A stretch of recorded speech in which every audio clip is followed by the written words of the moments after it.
لک الحمد یا اللہ الصلاۃ والسلام علیک یا رسول اللہ اما بعد۔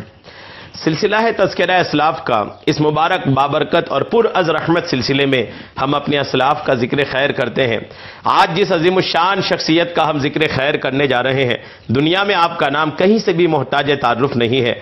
بہت زیادہ آپ کے تذکرے ہوتے ہیں، پھر بھی حضرت کا تذکرہ ہم کرنے اس لیے جا رہے ہیں کہ حضرت کی بارگاہ میں غلاموں میں ہمارا نام بھی شامل ہو جائے۔ آپ کا ذکر خیر کر کے ہم اپنی دامن میں آپ کے توسل سے برکتیں حاصل کرنا چاہتے ہیں۔ آپ بھی حضرت کا ذکر خیر سنیے اور پورا سنیے، اور اس طرح کے ذکروں کو دوسروں تک پہنچانے کی بھی سعادتیں حاصل کیجیے۔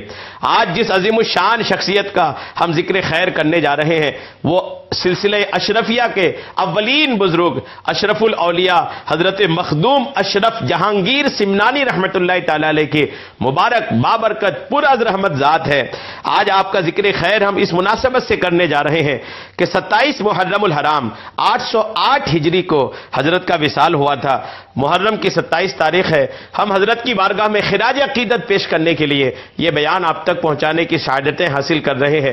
توجہ کے ساتھ پورا بیان سن کر کے آپ برکتیں حاصل کیجئے، اور اس طرح کے بیانوں کو شیئر کر کے دوسروں کو بھی برکت حاصل کرنے کا موقع آپ فراہم کیجئے۔ حضرت اشرف الاولیاء مخدوم اشرف جہانگیر سمنانی رحمت اللہ تعالی علیہ آپ خطہ ہندوستان کے عظیم اولیاء اور نہایت متقی اور پرہیزگار بزرگ تھے۔ آپ علاؤ الحق پنڈوی رحمت اللہ تعالی علیہ کے مرید اور خلیفہ تھے۔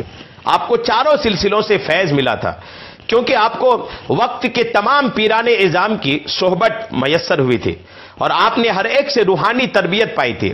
آپ کے والد ماجد سلطان ابراہیم سمنان کے بادشاہ تھے۔ ان کی وفات کے بعد سید جہانگیر سمنانی تخت نشین ہوئے، چند سال حکومت کی، پھر تاریخ کے تاج و تخت ہوئے اور فقراء کے حلقہ میں آپ داخل ہو گئے۔ یعنی آپ اپنے والد کے بعد سمنان کے بادشاہ ہوئے، تخت سلطنت پر آپ الحمدللہ براجمان ہوئے تھے، لیکن قسمت کو کچھ اور ہی منظور تھا، اور آپ کو الحمدللہ تخت و تاج سے ایسی بیزاری ہوئی کہ آپ وہ سارا کچھ چھوڑ کر کے فقراء کے حلقے میں، اولیاء کرام کے حلقے میں داخل ہو گئے۔ معارج الولایت کے مؤلف نے لطائف اشرفی کے حوالے سے لکھا ہے کہ سید اشرف جہانگیر رحمت اللہ تعالی علیہ مادرزاد ولی اللہ تھے۔ مادرزاد مطلب پیدائشی ولی تھے۔ 7 سال کی عمر میں قرآن پاک حفظ کر لیا اور 7 قرات میں ماہر ہو گئے تھے۔ 14 سال کی عمر میں عقلی اور نقلی علوم سے فارغ ہو گئے۔ اسی سال آپ کے والد ماجد کا انتقال ہوا۔ اگرچہ آپ طبعاً اقتدار ملک کی طرف متوجہ نہ تھے، مگر امراء دربار کے اصرار پر آپ تخت شاہی پر جلوہ افروز ہوئے۔ آپ امور سلطنت سے فارغ ہو کر حضرت شیخ رکن الدین علاؤ الدولہ سمنانی قدس سرہ اور دوسرے مشائخ کی صحبت میں رہتے تھے۔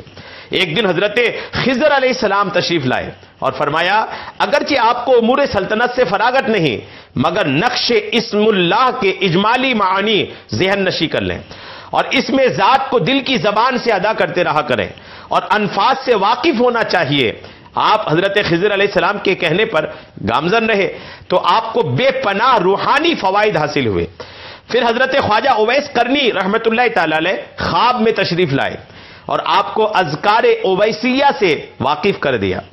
آپ 7 سال تک ان افکار و وظائف میں مشغول رہے، اور رمضان المبارک کی 27ویں رات آپ نوافل ادا کر رہے تھے اور ذکر میں بھی مشغول تھے کہ حضرت خضر علیہ السلام پھر تشریف لائے، اور آپ نے فرمایا، ہم خدا خواہی وہ ہم دنیائے دوں، دین خیال است وصال است جنوں۔ آپ خدا بھی چاہتے ہیں، یعنی حضرت خضر علیہ السلام نے حضرت مخدوم اشرف جہانگیر سمنانی رحمت اللہ تعالی علیہ سے فرمایا، آپ خدا بھی چاہتے ہیں اور دنیائے دو بھی، یہ خیال مشکل ہے اور ایک جنون ہے، یعنی یا تو دنیا ملے گی یا خدا ملے گا۔ بیٹا یاد رکھو، طلب خداوندی اور دنیاوی معاملات یکجا نہیں ہو سکتے۔ اگر آپ کو محبوب کی طلب ہے تو امور سلطنت کو چھوڑنا ہوگا اور جلدی سفر کر کے ہندوستان میں جا کر کے علاؤ الدین پنڈوی رحمت اللہ تعالی علیہ کی خدمت میں حاضری دیں۔ یعنی مخدوم اشرف جہانگیر سمنانی رحمت اللہ تعالی علیہ کو حضرت خضر علیہ السلام نے آ کر تشریف لا کر کے آپ کو فرمایا تھا کہ جلدی سے سمنا چھوڑ کر ہندوستان جائیں اور ہندوستان جا کر کے علاؤ الحق پنڈوی رحمت اللہ تعالی علیہ کی خدمت میں حاضری دیں۔ تاکہ ان کی وساطت سے، ان کے وسیلے سے آپ خدا تک پہنچ سکو۔ غور کیجئے، اللہ تک پہنچنے کے ذریعے ہمارے یہ اولیاء کرام ہیں۔ اللہ کی بارگاہ میں مقبولیت حاصل کرنے کا جو واسطہ ہے، جو ذریعہ ہے، وہ بزرگان دین ہیں، اللہ والے ہیں جو اللہ تک پہنچا دیتے ہیں۔ حضرت خضر علیہ السلام کے ارشاد پر حضرت سید میر اشرف جہانگیر سمنانی رحمت اللہ تعالی علیہ نے فوراً تخت و تاج کو چھوڑ دیا اور سلطان محمود کو اپنا جانشین مقرر کر کے اپنی والدہ ماجدہ بی بی خدیجہ بیگم سے ہندوستان جانے کی اجازت لی۔ آپ کی والدہ ماجدہ نے فرمایا، بیٹا ابھی تم پیدا نہیں ہوئے تھے تو مجھے حضرت احمد یسوی قدس سرہ نے بشارت دی تھی کہ اللہ تعالیٰ تمہیں ایک ایسا بیٹا دے گا جس سے تمام دنیا روشن ہو جائے گی۔ الحمدللہ اب اس بشارت کو پورا ہونے کا وقت آ گیا ہے، میں اپنے حقوق تمہیں بخشتی ہوں۔ حضرت میر جہانگیر اشرف سمنانی رحمت اللہ تعالی علیہ 23 سال کی عمر میں سمنان سے ہندوستان روانہ ہوئے۔ بر صغیر میں سب سے پہلے آپ اوج شریف پاکستان پہنچے اور حضرت مخدوم سید جہانیہ جہانگشت جلال الدین سے ملاقات کی، بڑی روحانی نعمتیں حاصل ہوئی۔ وہاں سے روانہ ہوئے اور دہلی پہنچے، یہاں بزرگان چشت کی زیارتوں سے فیض حاصل کیا۔ دہلی سے مشرق کو روانہ ہو کر حضرت علاء الحق علاء الدین پنڈوی رحمت اللہ تعالی علیہ کی خدمت میں پہنچے۔ حضرت علاء الدین کو حضرت خضر علیہ السلام نے حضرت میر جہانگیر سمنانی کی آمد کی اطلاع پہلے ہی دے دی تھی۔ آپ اپنے اصحاب کو لیے استقبال کے لیے آگے بڑھے۔ ملاقات کے بعد نہایت شفقت اور محبت سے اپنی سواری میں سوار کیا اور اپنے ساتھ خانقاہ میں لے آئے۔ اسی دن آپ کو بیعت فرمایا اور اپنا لباس پہننے کو دیا۔ تھوڑے ہی عرصے میں آپ نے تکمیل سلوک کر لی اور آپ کو جہانگیر کے لقب سے ملقب کیا گیا۔ خرقہ خلافت دے کر جون پور کی ولایت پر مامور فرمایا گیا۔ آپ نے عرض کی، حضور جون پور میں تو ایک شیر ببر کی فرمانروائی ہے، میری وہاں کیا مجال ہوگی؟ شیر ببر سے مراد حاجی چراغ ہند سوہر وردی خلیفہ حضرت رکن الدین ابو الفتح شیخ بہاء الدین زکریا ملتانی رحمت اللہ تعالی علیہ تھے۔ آپ نے جواب دیا، فکر نہ کرو، تمہیں بھی ایک شیر کا بچہ دیں گے، جس سے پہلا شیر چلا جائے گا، پہلے جا کر ظفر آباد میں قیام کرنا۔ میر جہانگیر سمنانی رحمت اللہ تعالی علیہ اپنے پیر و مرشد کے ارشاد کے مطابق جون پور کو روانہ ہوئے۔ پہلے قصبہ محمد پور میں قیام فرمایا۔ آپ کے پاس اس علاقے کے علماء و فضلاء کی ایک جماعت ملنے آئی۔ دوران گفتگو حضور سید الانبیاء کے 4 صحابہ کبار کا ذکر چل پڑا۔ حضرت میر اشرف جہانگیر سمنانی نے 4 صحابہ کی شان میں ایک رسالہ لکھا تھا۔ آپ نے ان علماء کرام کے سامنے یہ رسالہ پڑھا۔ اس رسالے میں تینوں صحابہ کی نسبت حضرت علی کرم اللہ وجہہ کے مناقب اور محامد قدر زیادہ لکھے گئے تھے۔ حضرات علماء کرام نے اعتراض کیا اور حضرت کو رافضی کہا گیا۔ اگرچہ میر جہانگیر نے انہیں قائل کرنے کے لیے بڑی بحث کی اور بڑے دلائل دیے، مگر ان علماء کی رائے تبدیل نہ کر سکے۔ دوسرے دن اور زیادہ علماء کرام جمع ہوئے تو یہ سلسلہ باقاعدہ مناظرہ اور مباحث کی بحث کی صورت اختیار کر گیا اور محضر نامہ لکھا۔ حضرت میر اشرف جہانگیر سمنانی رحمت اللہ تعالی علیہ کو مجمع عام میں مناظرہ کرنے پر آمادہ کیا گیا۔ ان دنوں ایک شخص سید خان زبردست عالم دین تھا جو جون پور کے تمام علاقہ میں علماء کرام کا سربراہ مانا جاتا تھا۔ اس نے جمعرات کو سرکار دو جہاں جناب محمد الرسول اللہ صلی اللہ تعالی علیہ وسلم کو خواب میں دیکھا۔ آقا کریم نے فرمایا، جہانگیر اشرف میرا جگر گوشہ ہے، وہ ایسا نہیں جیسا تم لوگ خیال کرتے ہو۔ اس کے مقابلے میں نہ بحث و تمہیز کام آئے گی نہ دلائل۔ اگر خیریت چاہتے ہو تو معذرت کر کے تائب ہو کر صاف دلی سے ان کے پاس حاضری دو۔ سید خان علی الصباح آپ کی خدمت میں حاضر ہوا، قدم بوسی کی اور عرض کی، حضور علماء کے استفسار کا جواب میں دوں گا، آپ کو جواب دینے کی ضرورت نہیں۔ نماز جمعہ کے بعد علماء کرام نے وہ محضر نامہ پیش کیا جس میں تینوں صحابہ کرام کو حضرت علی پر فضیلت ثابت کرنے کے لیے دلائل تھے۔ ابھی حضرت میر جہانگیر اشرف نے زبان نہ کھولی تھی کہ سید خان نے علماء کرام کو مخاطب کر کے فرمایا کہ آپ کا اعتراض میر جہانگیر پر صرف اتنا ہی ہے کہ انہوں نے حضرت علی کرم اللہ وجہہ کی فضیلت میں مبالغہ کیا ہے. انہوں نے کہا ہاں. سید خان نے کہا یہ اعتراض اس شخص پر کیا جا سکتا ہے جو سید نہ ہو, یہ اعتراض سید پر نہیں ہو سکتا, کیونکہ اگر کوئی شخص اپنے ماں باپ کی عزت اور مراتب بیان نہیں کرتا تو اسے اسلام میں کوئی مقام حاصل نہیں ہے. اسے اپنے والدین کے اوصاف اور مناقب بیان کرنے سے نہیں روکا جا سکتا ہے. علماء کرام نے فرمایا کہ اس نقطہ پر ہمیں کسی مجتہد کا قول چاہیے یا کسی معتبر کتاب سے سند چاہیے. سید خان نے جامع العلوم کی یہ عبارت پیش کی کہ الناس اتباع الدنیا لاعلام الرجل علی ابویہ, کہ لوگ دنیا کے بیٹے ہیں, کسی شخص کی اس بات پر ملامت نہ کرو کہ وہ اپنے والدین کی تعریف کرتا ہے. یہ روایت سن کر معترض جتنے تھے, اعتراض کرنے والے جتنے تھے, سب خاموش ہو گئے اور بحث و تکرار کو ختم کر کے سارے کے سارے حضرات مطمئن ہو گئے. حضرت میر اشرف جہانگیر نے جب دیکھا کہ علماء مطمئن ہو گئے ہیں تو تمام مخلصین کے لیے دعائے خیر کی. سید خان جو ابھی تک بے اولاد تھا, 4 بیٹوں کی بشارت دی جو عالم, فاضل, کامل فی العلم ہوں گے. اس کے باوجود جن معترفین نے دل میں قدرت رکھی وہ اپنی زندگی میں کئی مصائب میں مبتلا ہو گئے.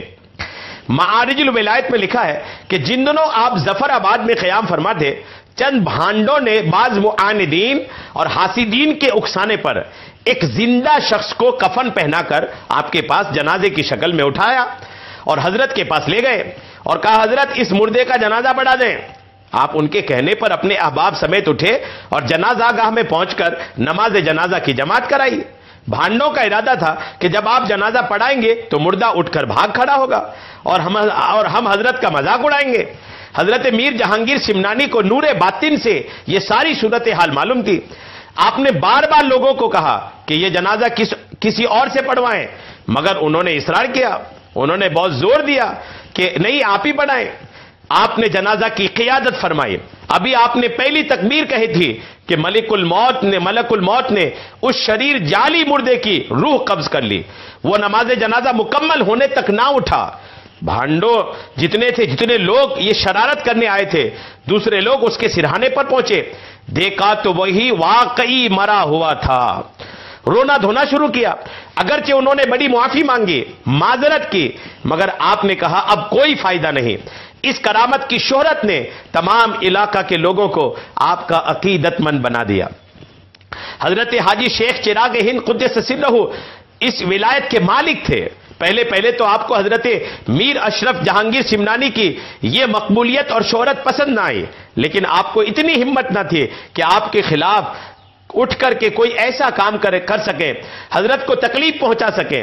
ایسی آپ کو ہمت میسر نہ ہوئی. اسی اسنا میں ایک شخص کبیر سرہر پوری جو دربار کا بہت بڑا امیر تھا, ظاہری علوم کے حصول کے بعد سوچنے لگا کہ میں کسی کا مرید نہ ہوں اور باطنی کمالات حاصل کروں. اور ایک رات خواب میں دیکھا کہ ایک سرخ رنگ بزرگ نے اسے اپنا مرید بنا لیا ہے. اس نے اپنے دل میں سوچا کہ اس شہر کا بزرگ تو حاجی شیخ ہے, میں انہی کے پاس جاؤں. میں حاضر ہوا, مگر میں نے آپ کو دیکھا جو شکل و صورت مجھے خواب میں دکھائی گئی تھی وہ نہیں ہے. بہرحال میں کچھ دن آپ کی خدمت میں رہا, مگر انہوں نے مجھے بیعت نہ کیا. کچھ دنوں بعد میں میر سید اشرف جہانگیر کی خدمت میں حاضر ہوا. دیکھتے ہی پہچان لیا کہ یہ وہی شکل و صورت ہے جو اللہ تعالیٰ نے مجھے خواب میں دکھائی تھی. میں اسی وقت آگے بڑھا اور بیعت ہو گیا. میرے بیعت ہونے کے بعد آپ نے حاضرین مجلس کو مخاطب کر کے فرمایا, کبیر وہی شیر کا بچہ ہے جس کی طرف شیخ علاء الدین نے اشارہ فرمایا تھا. کبیر جیسے امیر و رئیس کی بیعت کی خبر سنی تو حضرت شیخ حاجی بڑے غضبناک ہوئے. جلال میں آ کر کے کہا کبیر جوانی میں ہی مر جائے گا.